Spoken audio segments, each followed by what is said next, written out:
कहिए बारू बीए त जिए ना देबू का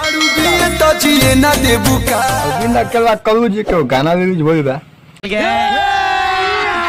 अभी मजा आएगा ना भिड़ो। जो ना गाना का टाइटल रखल गई बा कहिए बारू बीए त जिए ना देबू का हो। ये बारू बिया तो जी न देबू का। आई सबसे पहले गाना पे बात करी जाओ। अबे जल्दी बोल, कल सुबह गाना का स्टोरी जोन बा हई करू जी के शादी भइल बा। ठीक।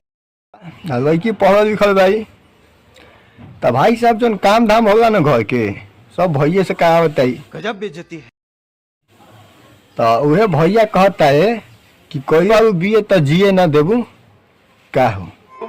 Good question, you are a good question. गाना के कुछ यही टाइप के स्टोरी बा जोन होला पढ़ल लिखल महिला के उहे चीज के वीडियो में दिखावे के कोशिश करी गई बा।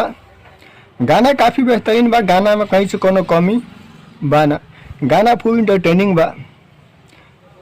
गाना के ऑडियो वीडियो क्वालिटी भी ठीक ठाक बा, गाना में कहीं से कोनो कमी बा ना। ये बड़ी अच्छी मिला जुला के गाना ठीक ठाक बा। आप सब अपना हमें कमेंट बॉक्स में बता सकते हैं कि आप सबके गाना कैसे लागल। हम मिलते हैं अपना नया वीडियो में, तब तक के लिए जय भोजपुरी, जय राम जी की, हर हर महादेव।